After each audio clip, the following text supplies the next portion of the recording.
Hello दोस्तों, स्वागत है आपका मेरे YouTube चैनल पर। आज की कहानी का शीर्षक है घमंडी राजा और संत की कहानी। आइए शुरू करते हैं आज की कहानी।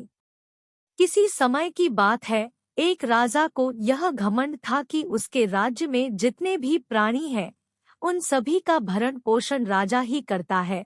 राजा का मानना था कि लोग तो भगवान विष्णु को जगत का पालन करता यूं ही कहते हैं, भगवान को किसी ने नहीं देखा है, मैं ही अपनी प्रजा का पालन करता हूँ। कुछ समय पश्चात एक योगी राजा के नगर में आए और नगर के एक घने वृक्ष के नीचे बैठ गए। योगी बहुत पहुँचे हुए संत थे। धीरे धीरे लोग योगी के बारे में जानने लगे और दूर दूर से लोग उनके दर्शन करने के लिए आने लगे। अब योगी के पास उनके भक्तों की भीड़ लगी रहती थी। एक दिन योगी की प्रसिद्धि उस राजा के दरबार में भी पहुंच गई। जब राजा ने योगी के बारे में सुना तो उसके मन में भी योगी से मिलने की चाह हुई और वह भी योगी से मिलने पहुंच गया। जब राजा योगी के पास पहुंचा तो उसने देखा योगी के पास खाने का कोई पात्र नहीं है।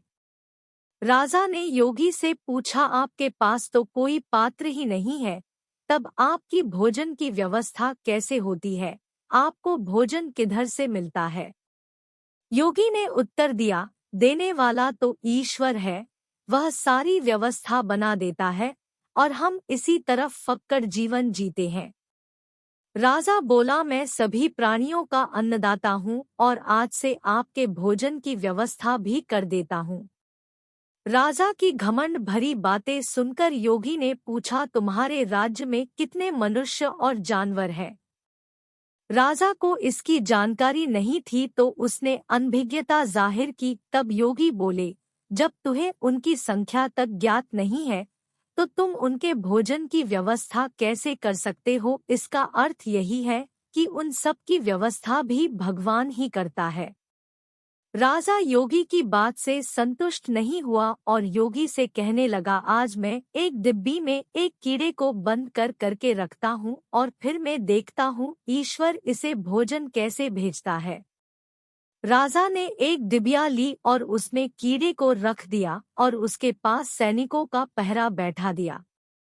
दूसरे दिन जब राजा आया तो उसने देखा कि कीड़ा चावल का दाना खा रहा है, जो डिबिया को बंद करते समय राजा के माथे पर लगे तिलक से उस डिबिया में गिर गया था।